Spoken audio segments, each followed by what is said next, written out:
Hello, my name is Ash, a counselor in training. This is my Relatable study podcast for individuals who need help studying for their NCE, CPCE, and other related counseling exams.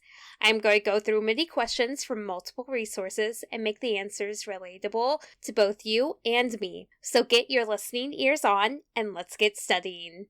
What is problem-solving therapy? Problem-solving therapy is a cognitive behavioral approach and intervention that is able to teach clients systematic strategies and coping skills for resolve life difficulties and help clients identify problems and generate solutions to be able to cope with stressful life experiences.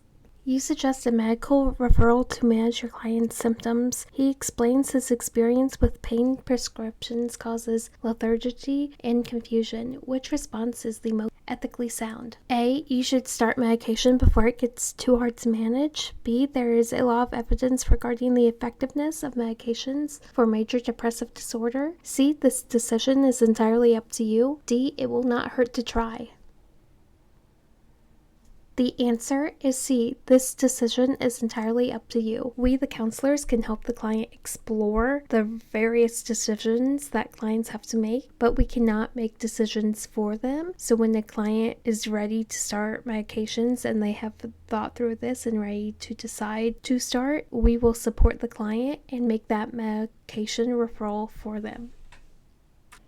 A client who likes her flower arranging job begins doing flower arranging in her spare time on weekends and after work. This phenomenon is best described as the contrast effect, B. Sublimation, C. The compensatory effect, D. Spillover.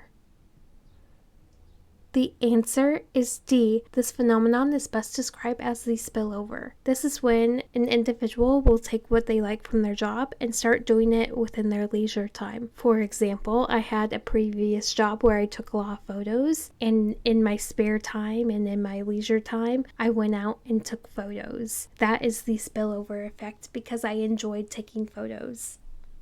What is process addiction? Process addiction is characterized by a strong impulse to partake in a specific behavior, such as gambling, internet use, or sex, rather than substances. And it is an unhealthy coping mechanism to avoid distressing feelings and thoughts. A client is afraid to leave the house after breaking his leg. He indicates that everyone laughs at the way he walks. What kind of cognitive distortion does he display? A. Dichotomous thinking. B. Personalization. C. Maximizing. D. Rationalization.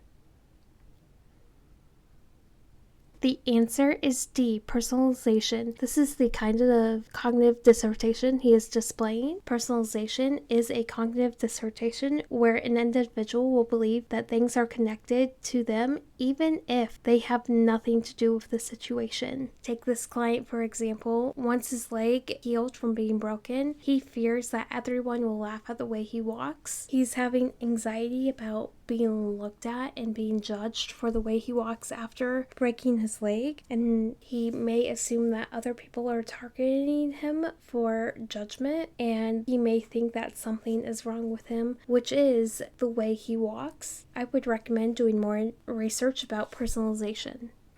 That is all 5 questions. Thank you for listening. Keep calm and study on.